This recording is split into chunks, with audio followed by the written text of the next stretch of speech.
Hello વિદ્યાર્થી મિત્રો, welcome to the our class. વિદ્યાર્થી મિત્રો, આપણે જોઈ રહ્યા હતા કલિલમય દ્રાવણના ગુણધર્મો વિશે.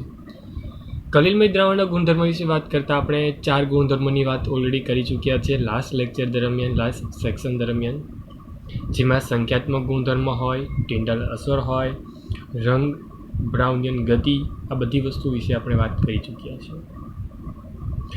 નાવ આગળ તરફ વધીએ તો આવે છે નેક્સ્ટ પર આવે છે કલિલમય કણો પરનો વિસ્તાર. વિદ્યાર્થી મિત્રો, તે કદાચ મેં તમને લાસ્ટ ટાઈમ કહ્યું તે મુજબ થોડુંક અગત્યતા આપીને તમારે સમજવાનું છે, કેમ કે કદાચ એ સેશન બહુ જ મોટો હતો, જે સમજવાના દૃષ્ટિકોણથી જો સમજાવું એક સાથે તો કદાચ એક સાથે આવે તેવું પુરવાર ન હતું, એટલા માટે મેં અલગ રાખ્યો હતો. ચાલો તો સમજીએ કલિલમય કણ પરના વીજભાર વિશે. કલિલમય કણો પર વીજભાર. વિદ્યાર્થી મિત્રો, કલિલમય કણો હંમેશા ધન કે ઋણ એમ અલગ અલગ બે વીજભારિત ભાગોના સ્વરૂપમાં તમને જોવા મળે છે. અને આપણે જાણીએ છીએ તે મુજબ કલિલમય દ્રાવણ બધા જ કણો સમાન વીજભાર ધરાવતા હોઈ શકે છે, અને સ્વાભાવિક છે કે તે ધન ભારિત સોલ છે અથવા તો તે ઋણ ભારિત સોલ છે. તેના અલગ અલગ એક્ઝામ્પલોની માહિતી પણ તમને એનસીઈઆરટી ટેક્સ્ટબુકમાં કોષ્ટકના સ્વરૂપમાં આપી છે. થોડીક તે માહિતીને હું ફટાફટ તમારી સાપેક્ષ રજૂ કરી દઉં. તે માહિતીઓને રજૂ કરીશ તેમ જ કહીશ કે ધન વીજભારિત સોલ અને ઋણ વીજભારિત સોલ, ધન ભારિત સોલ અને અમુક ઋણ વીજભારિત સોલ જોવા મળશે. તો ઋણ ભારિત સોલ ઇન્ડાયરેક્ટલી અહીંયા હું એક્ઝામ્પલ લખવા જઈ રહ્યો છું. અલગ અલગ જે પણ એક્ઝામ્પલો પોસિબલ છે એ તમારી સાપેક્ષ રજૂ કરું છું. નંબર 1 પર લઈશ જલયુક્ત ધાત્વીય ઓક્સાઇડ,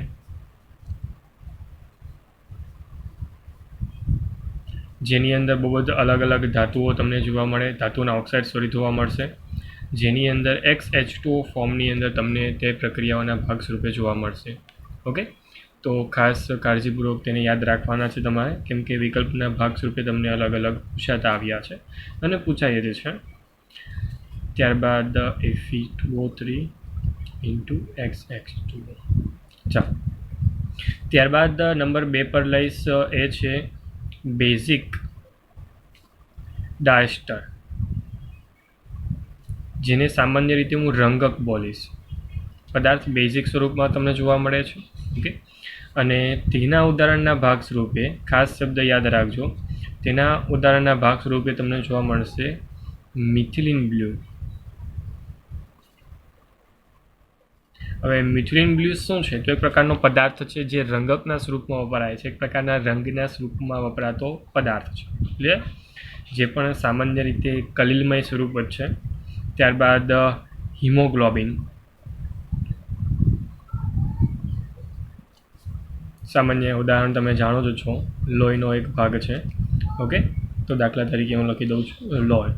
ત્યારબાદ 4 નંબર પર હું લઈશ સાદો કોઈ ઓક્સાઇડ ફોર્મ, ઓક્સાઇડ લઉં છું, અને એ સાદો ઓક્સાઇડની અંદર હું દાખલા તરીકે લખી દઈશ ટિટેનિયમ ઓક્સાઇડ, TiO2 સોલ. ઓકે, ચાલો. ત્યારબાદ નંબર 5 પર ખાસ અગત્યનો હોય તો છે હાઇડ્રોક્સાઇડ, અને આ હાઇડ્રોક્સાઇડની અંદર અલગ અલગ એક્ઝામ્પલ લખીએ તો લખી શકાય FeOH થ્રાઇસ રહેશે, અને એલ્યુમિનિયમવાળો પણ ઓક્સાઇડ થ્રાઇસના સ્વરૂપમાં તમને હાઇડ્રોક્સાઇડના ફોર્મની જેમ તમને જોવા મળે છે. તો આવા અલગ અલગ એક્ઝામ્પલો છે જે તમારી સાપેક્ષ હું રજૂ કરી શકું છું. તમે જેટલા પણ એક્ઝામ્પલ તમારી ટેક્સ્ટબુકમાં આપ્યા નથી તેને તમે અત્યારે જ ટેક્સ્ટબુકમાં જ લખી લેશો, કે જેથી વાંચતી વખતે તમને એ ફટાફટ નજર ફેરવો છો તો તમને ત્યાં જ જોવા મળે, ત્યાં જ અવેલેબલ હોય તો તમે સરળતાથી જોઈ શકશો, સમજી શકશો. ચાલો, હવે વાત કરીએ ઋણ ભારિત સોલની. તો ઋણ ભારિત સોલની અંદર પણ અલગ અલગ એક્ઝામ્પલો છે, જેમ કે પહેલા નંબર પર 1 પર લઉં તો અમુક પ્રકારની ધાતુઓ છે જે સામાન્ય ઋણ વીજભારિત સોલ તમને પ્રોવાઈડ કરે છે, બનાવે છે, જેમ કે કોપરની વાત કરીશ, ત્યારબાદ સિલ્વર આવી જાય, ગોલ્ડ રહેશે અહીંયા, અને સાથે સાથે એવી જ રીતે એક અગત્યની ધાતુ તરીકે પ્લેટિનમ પણ હું લખી દઈશ. ઓકે, તો આમ અલગ અલગ ધાતુઓમાં તમને ભાગ જોવા મળે છે. હા, ધાતુના સલ્ફાઇડ જેને હું એમ કહીશ ધાત્વીય સલ્ફાઇડ. હવે આ ધાત્વીય સલ્ફાઇડ જે છે ને તે પણ ખાસા એવા પ્રમાણમાં તમને જોવા મળે છે. દાખલા તરીકે વાત કરી દઉં તો AS2S3, એવી જ રીતે SB2S3 સલ્ફાઇડ છે ને સામાન્ય રીતે બધા તમને જોવા મળે છે એ ઋણભારિત સોલ છે. તેવી રીતે નંબર 3 પર જેમ ડાયફ્ટર અહીંયા બેઝિક પ્રકારનો હતો તેમ અહીંયા એસિડિક ડાયફ્ટર છે. એસિડ ડાયફ્ટર જે સામાન્ય રંગક જ છે, જેમાં અહીંયા બેઝિક પદાર્થ છે તેમાં અહીંયા એસિડિક પદાર્થ છે, પરંતુ તેના ખાસ નામ યાદ રાખવાના છે. અહીંયા મિથિલિન બ્લુ હતું તો અહીંયા છે ઇઓસિન. તમારા માટે નામ અલગ હોઈ શકે છે, નામ પહેલીવાર તમારા માટે આવી શકે છે, પરંતુ નામને યાદ રાખજો. સામાન્ય રીતે રંગકો છે આ કોંગો રેડ, નામ પણ કેવા મસ્ત છે, ઇઓસિન, કોંગો રેડ. ઓકે, નામ બંને અલગ અલગ છે. ઓકે, ખાસ યાદ રાખજો, બે અલગ નામ છે. નંબર 4 પર લઈશ થોડાક અન્ય એક્ઝામ્પલોની વાત કરું તો જે સામાન્ય ઉદાહરણો હશે, જેમ કે દાખલા તરીકે વાત કરી દઉં તો એમાં આવશે સ્ટાર્ચ છે, ત્યારબાદ માટી છે, ગુંદર, ધેન જીલેટિન, ત્યારબાદ ચારકોલ, અને આના જેવા બાકીના એક્ઝામ્પલોને પણ હું સમાવેશ આપીશ. તો આના જેવા અલગ બીજા પણ સોલ આપણે ધન વીજભારિત અને ઋણ વીજભારિત ભાગના સ્વરૂપમાં તમે વિચારી શકો છો. અલગ અલગ એક્ઝામ્પલો તમારી સાપેક્ષે મેં રજૂ કર્યા છે. એક કલીલમય કણો પરના વીજભાર ધરાવતા ચોક્કસ ધન વીજભારિત હોય કે પછી ઋણ વીજભારિત હોય તેની સાપેક્ષ મેં તમને રજૂ કર્યા. હવે વિદ્યાર્થી મિત્રો થોડાક એવા ગુણધર્મની વાતને ધ્યાનમાં લઈએ, થોડીક એવી ગુણધર્મની ચર્ચા કરીએ. તો હવે ખાસ કાળજીપૂર્વક સાંભળજો, કેમ કે તમે આગળના 4 ભાગને કાળજીપૂર્વક સમજ્યા છે અને હવે તમે 5મો ભાગ સમજવા જઈ રહ્યા છો. બધાની સાપેક્ષમાં હું જ્યારે વિચારણા કરીશ ને તો 5મો ભાગ ખૂબ જ અગત્યનો છે, કેમ કે જે પણ વસ્તુ હું તમારી સાપેક્ષ રજૂ કરવાનો છું એ તમારે પણ થોડુંક એવું વિચારવું પડશે, કેમ કે ક્યારે પણ કલીલ કણો છે એ કલીલ કણોને વીજભાર ઉત્પન્ન થવો, એ વીજભાર ઉત્પન્ન થવા પાછળનું કારણ શું છે, તો એ બધી વસ્તુની ચર્ચા હું અહીંયા કરવા જઈ રહ્યો છું. ઓકે, તો ખાસ કાળજીપૂર્વક સમજજો કે કલીલ કણો પર સમાન અને સરખા વીજભારની હાજરી સ્થાયિતા માટે જવાબદાર હોય છે. એનું નાનું કારણ શું છે કે તે સ્થાયિતા માટે જવાબદાર છે એમ બોલીએ છીએ, તો નાનું કારણ છે શું? તો એમ કહી શકાય કે વીજભારિત કણો જો સમાન વીજભારવાળા હોય, ખાસ કરીને સમજો, જો વીજભારિત કણો છે અને વીજભારિત કણો જે છે એ સામાન્ય રીતે સમાન વીજભારના છે, એટલું એમ કહું છું કે સામાન્ય સમાન વીજભાર ધરાવે છે. ધન હશે તો બધા ધન અને ઋણ હોય તો બધા ઋણ, એવી રીતે સમાન વીજભાર છે.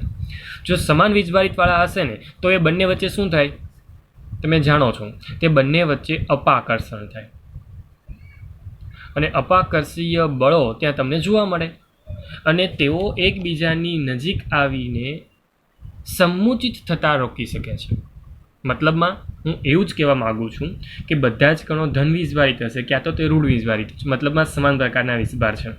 અને સમાન પ્રકારનું વીજભારણ હોય એટલે તમે જાણો છો કે સમાન ક્યારે પણ આકર્ષણની પ્રકૃતિમાં નથી હોતા, તે અપાકર્ષણની પ્રકૃતિમાં હોય. એટલા માટે જે સમુચિત થવાની ક્રિયાવિધિ હોય તે સમુચિત થવાની ક્રિયાવિધિ એટલે કે ભેગા થવાની ક્રિયાવિધિ અહીંયા સ્ટોપ થઈ જાય, કે જેને કારણે સ્કંદન થતું નથી, અવક્ષેપ મળતા નથી અને ત્યાં એક સ્થાયિતા મળી જાય છે કલીલ કણોને તેના જ અસ્તિત્વમાં જળવાઈ રહેવા માટેના. તો આમ તમે સરળતાથી સમજી શકો છો કે કલીલ કણો જે છે એ વીજભારને કારણે સ્થાયિતા પ્રાપ્ત કરે છે. એવી કે આ વસ્તુ તમને ખાસ કાળજીપૂર્વક સમજી તમે એ વસ્તુ તમને સમજાય. તો નંબર 1 કે વીજભારને કારણે તમને સ્થાયિતા મળે છે કલીલ સ્વરૂપની. ઓકે, ચાલો આગળ સમજીએ. હવે સોલના કણો પરનો વીજભાર એક અથવા વધુ કારણોને કારણે છે. આપણે એ તો સમજ્યું કે વીજભારને કારણે સ્થાયિતા મળે છે, પરંતુ એ વીજભાર શું કામ છે, તેનું કારણ શું છે? બે અલગ અલગ પ્રકૃતિ પ્રમાણે હોય છે. જેમ કે અલગ અલગ પ્રકૃતિ તમારી સાપેક્ષ રજૂ કરું તો એમ કહીશ કે ધાતુઓના વિદ્યુતીય વિસર્જન દરમિયાન સોલ વડે જે ઇલેક્ટ્રોન ગ્રહણ કરવાની પ્રકૃતિ છે તેને કારણે પણ તે વીજભાર ધારણ કરી શકે છે. તમારી ટેક્સ્ટબુકમાં આ બધા જ વિધાનો ખાસ કાળજીપૂર્વક જોતાં તમને દેખાઈ આવશે. તેને તમે અંડરલાઇન પણ કરી લેજો. ફરી એકવાર બોલું છું, આવા અમુક એક્ઝામ્પલો તમારી સાપેક્ષ રજૂ કરું છું. જેમ કે વાત કરી તે મુજબ ધાતુઓના વિદ્યુતીય વિસર્જન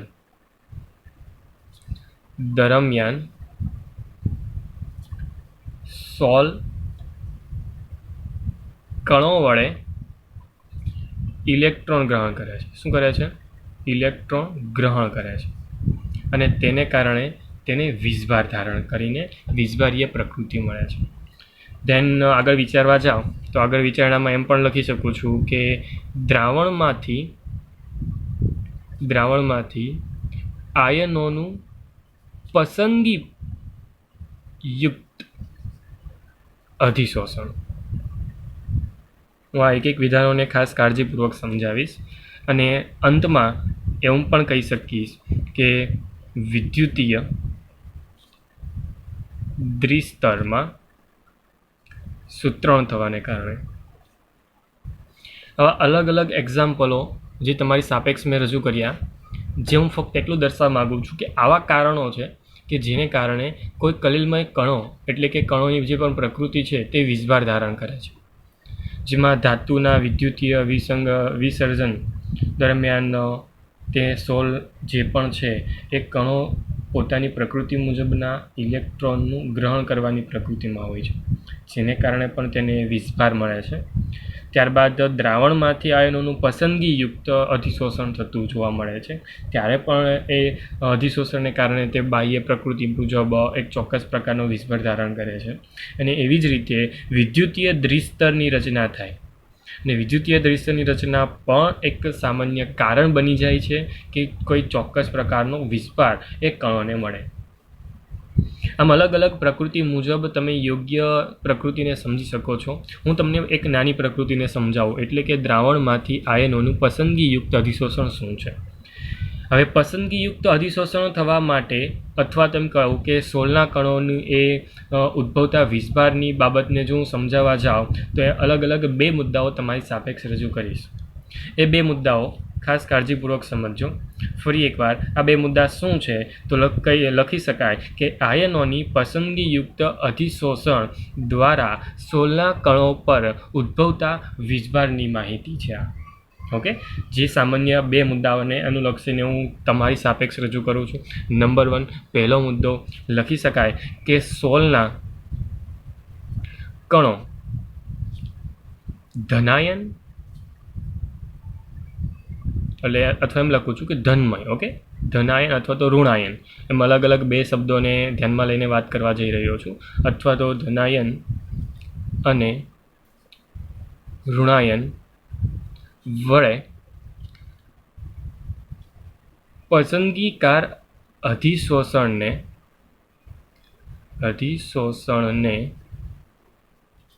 કારણે ધનભાર અથવા ઋણભાર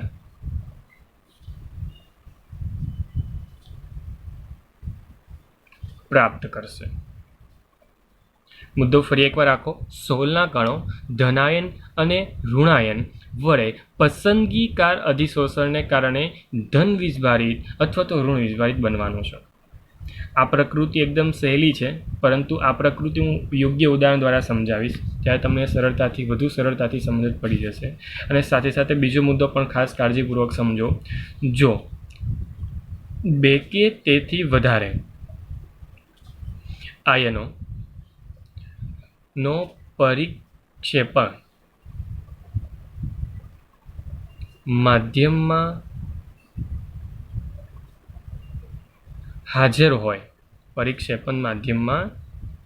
હોય તો કલિલમય કણોના સમાન આયનોનું પસંદગીયુક્ત અધિશોષણ થવું અથવા તો અધિશોષણ થાય છે. તો આમ તમે કાળજીપૂર્વક સમજો છો તે મુજબ તમારી સાપેક્ષ હું રજૂ કરી શકું છું તે મુજબ તમારી પાસે આ બે મુદ્દા તૈયાર થયા. જે બંને મુદ્દા ખાસ કાળજીપૂર્વક તમે પણ વર્ણન કરી શકો છો અને એ વર્ણનમાં તમે ટેક્સ્ટબુકમાં યુઝ કરેલા બંને વિધાનો ખાસ કાળજીપૂર્વક જોતા. ફરી એકવાર ક્લિયર શબ્દમાં બીજો મુદ્દો વર્ણવું છું. જો 2 કે તેથી વધારે આયનો પરિક્ષેપણ માધ્યમમાં હાજર હોય ને તો કલિલમય કણોના સમાન આયનનું પસંદગીયુક્ત અધિશોષણ થાય છે. આ મુદ્દો પણ હું તમને ખાસ કાળજીપૂર્વક સમજાવીશ, પરંતુ એ યોગ્ય ઉદાહરણ દ્વારા સમજાવીશ. તો ઉદાહરણ દ્વારા સમજવાની થોડીક એવી ટ્રાય કરીએ. હવે ખાસ કાળજીપૂર્વક થોડુંક ઉદાહરણના સંદર્ભમાં તમે વિચારણા કરજો. તમારી પાસે થોડાક એવા એક્ઝામ્પલોની બાબત ચર્ચા કરીએ. જ્યારે હું તમારી પાસે રહેલું AgNO3નું દ્રાવણ કયા કયા લઉં છું અને કયું દ્રાવણ કયા દ્રાવણની અંદર નાખું છું તે પણ ખાસ કાળજીપૂર્વક સાંભળજો.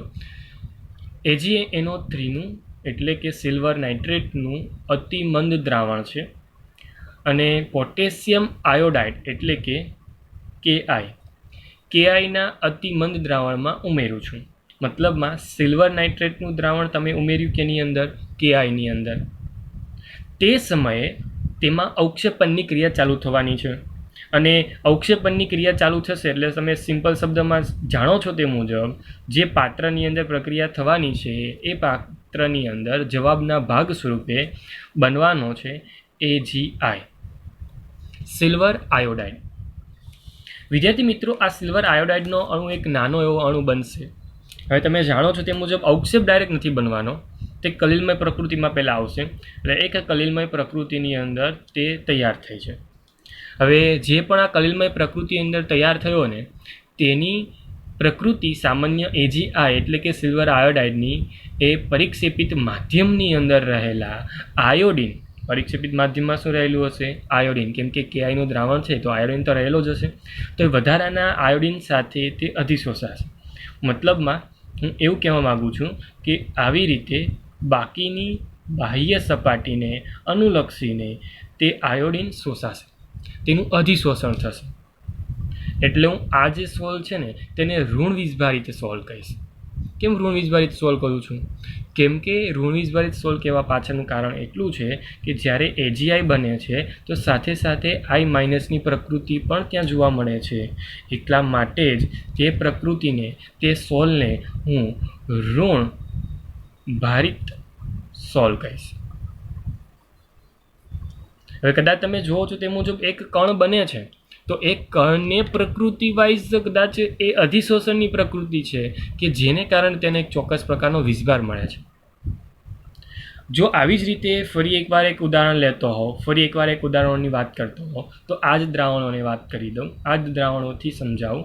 તો તમારી પાસે હવે KI છે, પોટેશિયમ આયોડાઇડનું દ્રાવણ છે અને એ પોટેશિયમ આયોડાઇડના દ્રાવણને હવે તમે નાખી રહ્યા છો AgNO3ના દ્રાવણની અંદર.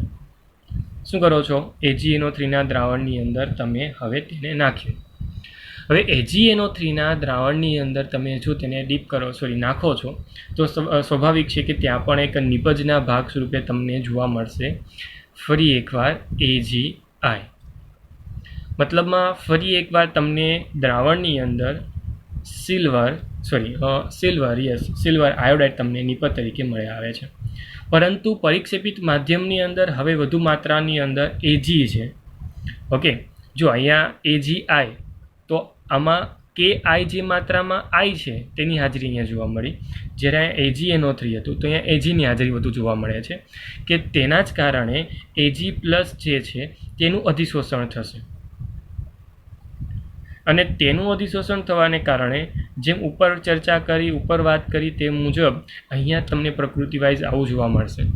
જેમાં હું લખીશ ફરી એકવાર કે AgI બન્યો હતો તેમાં Ag+નું અધિશોષણ થયું કે જેને કારણે તે પ્રકૃતિ વાઇઝ જ્યારે જોવા જઈએ તો તે ધન ભારિત સોલ તૈયાર થયો. કેવો? ધન ભારિત સોલ તૈયાર થયો. તો કદાચ તમે હવે સમજ્યા હશો. ઉપરના બે મુદ્દા સાથે આ બંનેને સાંકળજો કે જેને કારણે તમે સરળતાથી સમજી શકશો. જે પણ પ્રકૃતિ છે તેને કાળજીપૂર્વક તમે અહીંયાથી સમજી શકશો. ક્લિયર? ચાલો હજી પણ એક એક્ઝામ્પલોની વાત કરીએ જે NCERT ટેક્સ્ટબુકમાં તમને આપ્યું જ છે. તો એવું એક એક્ઝામ્પલની વાત કરું. ચાલો, અને એ એક્ઝામ્પલ છે FeClનું. વિદ્યાર્થી મિત્રો, તમારી પાસે FeCl છે. FeClને જ્યારે હું કાળજીપૂર્વક વધુ માત્રાની અંદર પાણીની હાજરીમાં તેને ગરમ કરું છું.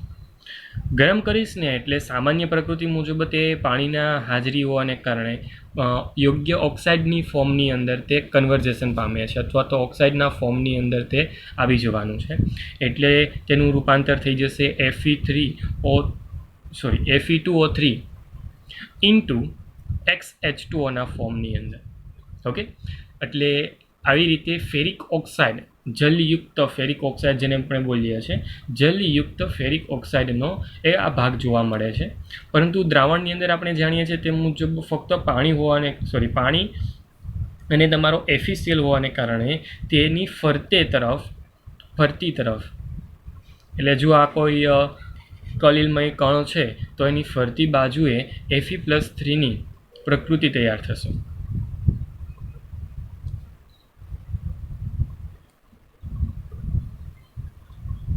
અને આમ Fe+3ની જે પણ પ્રકૃતિ તૈયાર થાય છે ને એને કારણે હું એમ કહીશ કે Fe2O3 ઇન્ટુ XH2O અને પછી લખી દઈશ Fe+3, જે તમે જાણો છો તે મુજબ દર્શાવે છે કે તે ધનભારિત સોલ છે. કેવો છે? ધનભારિત સોલ. ચર્ચામાં ફરી એકવાર આ જ એક્ઝામ્પલને થોડુંક ટ્વિસ્ટ કરીને બતાવું તો એમ કહીશ કે તમારી પાસે ફરી એકવાર FeCl3 છે, પરંતુ હવે હું દ્રાવણની અંદર સાથે હાજરી પૂરી પાડું છું NaOHની. હું FeCl3ને NaOHના દ્રાવણમાં નાખું છું. અહીંયા શું નાખતો હતો? FeCl3 પણ પાણીની અંદર નાખતો હતો. ઓકે, H2Oની અંદર નાખતો હતો, પણ અહીંયા NaOHની અંદર નાખું છું. તો NaOHની અંદર નાખું છું ને, તો તે જગ્યા પર જે તમારો આયન છે એ પ્રકૃતિ વાઇઝ Fe2O3 ઇન્ટુ XH2Oના સ્વરૂપમાં તો છે જ. તો તેની ફરતે જ્યારે હું વાત કરતો હોઉં તો તે જગ્યા પર હવે તમે NaOHનું માધ્યમ આપ્યું છે, તો એટલા માટે જ તેની ફરતે OH- પ્રકૃતિ જે છે તે આવી જવાની છે. OH- પ્રકૃતિ. અને સરળતાથી જ્યારે પ્રકૃતિ વાઇઝ દર્શાવવા જતો હોઉં, પ્રકૃતિ વાઇઝ તમને હું દર્શાવું તો એમ કહીશ કે Fe2O3 છે ઇન્ટુ XH2O છે, જે સ્લેશ દર્શાવીશ અને OH- કહીશ, કે જેમાં OH- ફરતી બાજુ હોવાને કારણે તેની પ્રકૃતિ સામાન્ય રીતે ઋણધારિત સોલની થશે. કેવી તૈયાર થશે? ઋણધારિત સોલ જેવી. તો આમ વિદ્યાર્થી મિત્રો, તમે ખાસ કાળજીપૂર્વક સમજી શકો છો તે રીતે તમારા અલગ અલગ ધન વીજભારિત અને ઋણ વીજભારિત સોલની પ્રકૃતિ અહીંયા તૈયાર થાય છે. મતલબમાં આપણે જેટલા પણ કલિલમય કણોની સપાટી પર ધન અથવા તો ઋણભાર પસંદગીયુક્ત અધિશોષણને કારણે તૈયાર કર્યા અથવા તો સમજ્યા, આ સ્તર માધ્યમમાંથી વિરુદ્ધીય આયનોને આકર્ષે છે અને બીજું સ્તર રચે છે અને ચોક્કસ પ્રકારની પ્રકૃતિ ઉત્પન્ન કરે છે, જેને સામાન્ય રીતે આ અલગ અલગ એકબીજાથી વિરુદ્ધ સ્તરોના સંયોગીકરણને બનતું હોવાને કારણે તેને નામ આપવામાં આવે છે હેલ્મહોલ્ટ્ઝ વિદ્યુતીય દ્વિસ્તર. જે દ્વિસ્તરની ચર્ચા મેં ઉપરના વિધાનોમાં કરી હતી તે જ વાત કરું છું. તો આમ વિદ્યુતીય દ્વિસ્તર જોવા મળે છે. એ હેલ્મહોલ્ટ્ઝ વિદ્યુતીય દ્વિસ્તરની થોડીક એવી આકૃતિઓને કાળજીપૂર્વક તમારી સાપેક્ષ રજૂ કરું કે જેને કારણે તમે કાળજીપૂર્વક એ વસ્તુને સમજી શકો. તમારી સાપેક્ષ કોઈ AgI, કોઈ ધન આયનીય ભાગ પ્રકૃતિની અંદર છે. સમજો ખાસ કાળજીપૂર્વક કેની અંદર રહેલો છે પ્રકૃતિ વાઇઝ, તે કેવો છે? ધન આયનીય છે. ઓકે, અને સામાન્ય રીતે ધન આયનીય છે એટલે પ્રકૃતિ વાઇઝ જે પણ આપણે જાણીએ છીએ તે મુજબ એ ઋણ આયનની પ્રકૃતિને પોતાની તરફ આકર્ષે. અને ઋણ આયનને પોતાની તરફ આકર્ષે એટલે સામાન્ય રીતે હું એમ દર્શાવું છું કે તેની દ્રાવણની પ્રકૃતિની અંદર રહેલા EI- ને તેની ફરતી તરફ આકર્ષે, એટલે કે અધિશોષણ પામશે I-. હવે I- જે છે તે અધિશોષણ પામે એટલે સ્વાભાવિક છે કે તે ઋણ વીજભારિત કલિલમય સોલની પ્રકૃતિની અંદર આવી ગયો.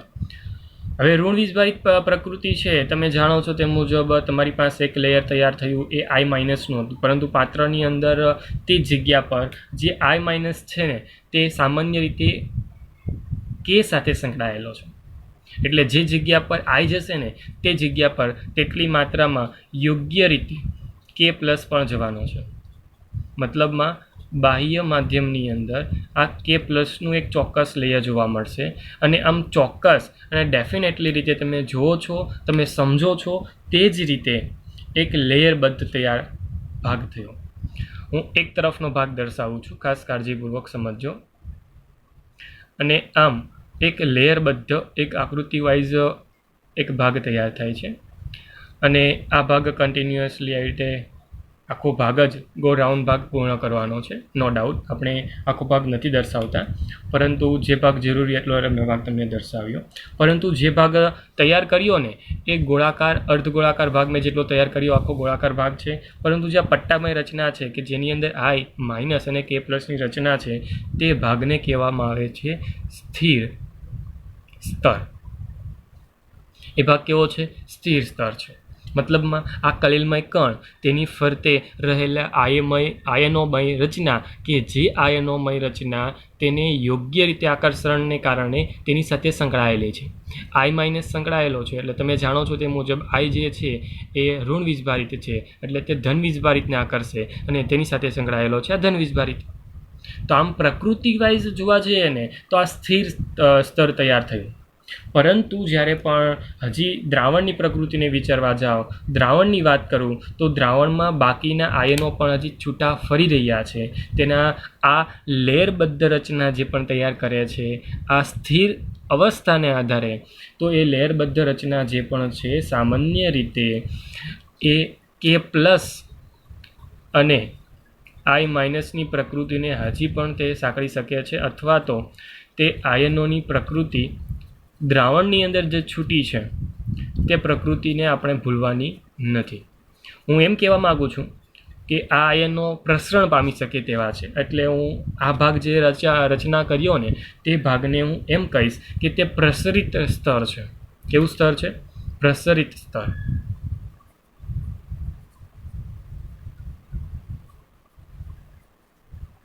એટલે તમારી પાસે બે સ્તર તૈયાર થયા. એક સ્થિર સ્તર તૈયાર થયું અને બીજું છે એ પ્રસરિત સ્તર તૈયાર થયું. અને આ બંને સ્તરોને ધ્યાનમાં લઈને હું એમ કહીશ કે તમારી પાસે બંને સ્તરો હોવાને કારણે આ બંને ભાગ સ્થિર અને પ્રસરિત આ બંને સ્તરો વચ્ચે એક ચોક્કસ પ્રકારના વિદ્યુતીય તટસ્થતા તમને જોવા મળતી નથી, કેમ કે ત્યાં ચોક્કસ રીતે ધન આયનો અને ઋણ આયનોનો પરિવહનનો એક માર્ગ તૈયાર થાય છે.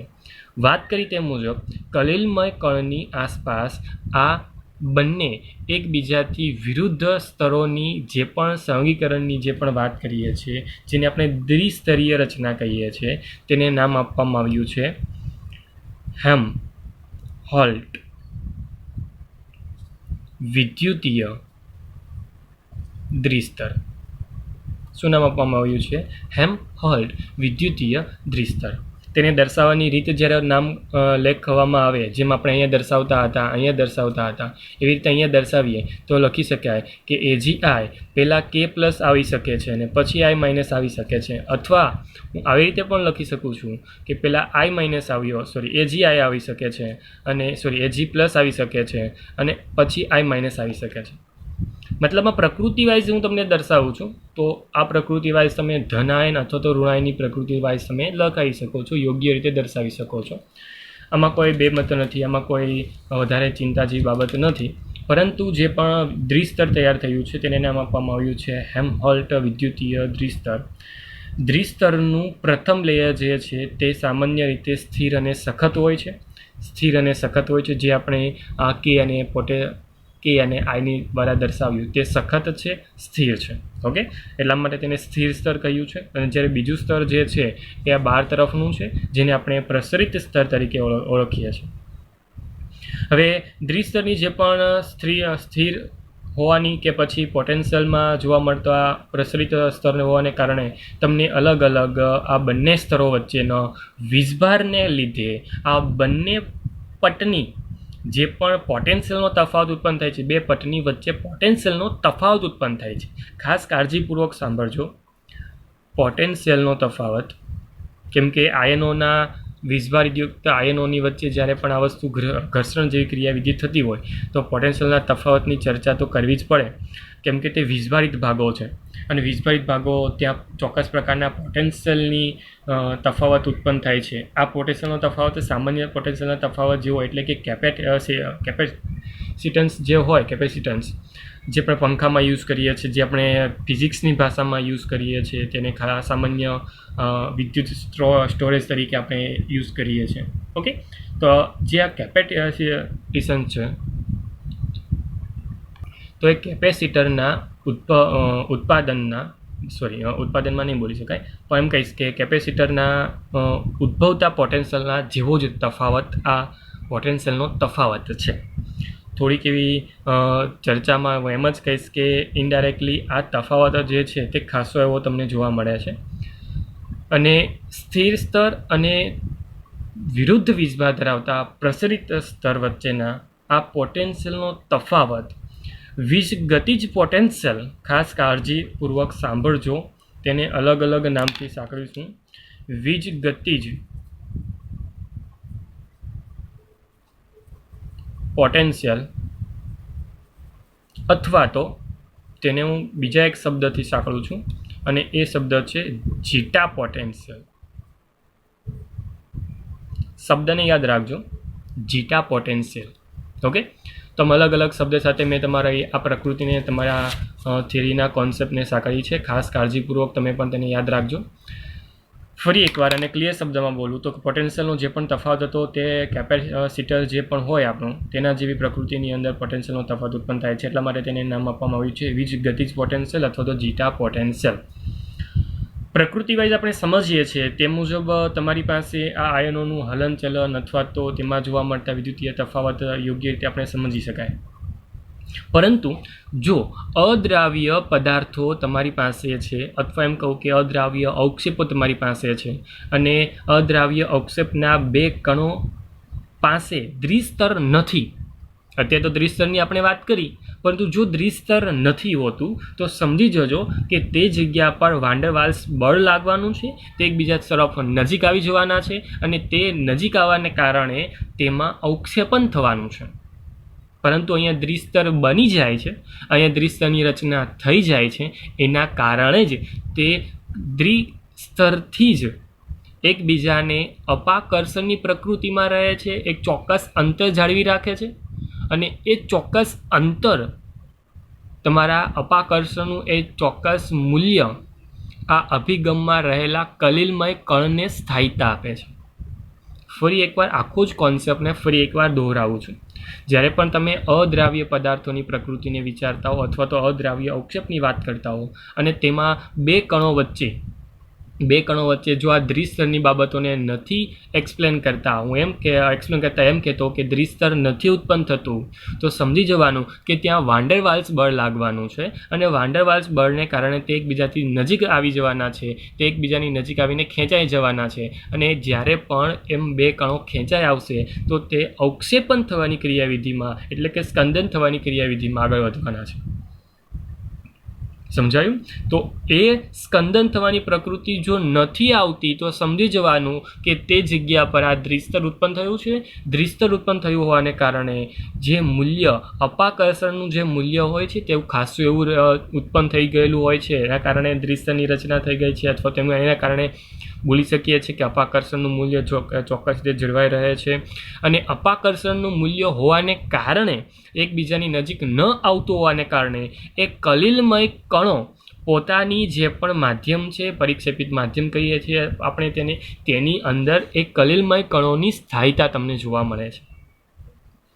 તો આમ સરળતાથી હું કહી શકું છું કે 16માં વધુ વિદ્યુત વિભાજ્ય ઉમેરવામાં આવે. ખાસ કાળજીપૂર્વક સાંભળજો, વિદ્યુત વિભાજ્ય પદાર્થ તમે તમારા સોલની અંદર વધુ માત્રામાં ઉમેરો છો કે જેને કારણે તે પ્રસરિત દ્વિસ્તરને રોકી દે છે.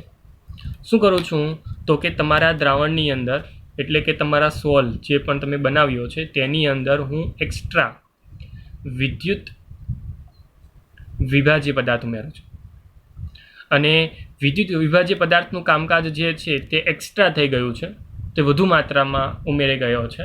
એટલા માટે તે શું કરશે તો કે પ્રસરિત દ્વિસ્તરને રોકી દેશે. શું કરશે? પ્રસરિત દ્વિસ્તરને રોકી લે છે.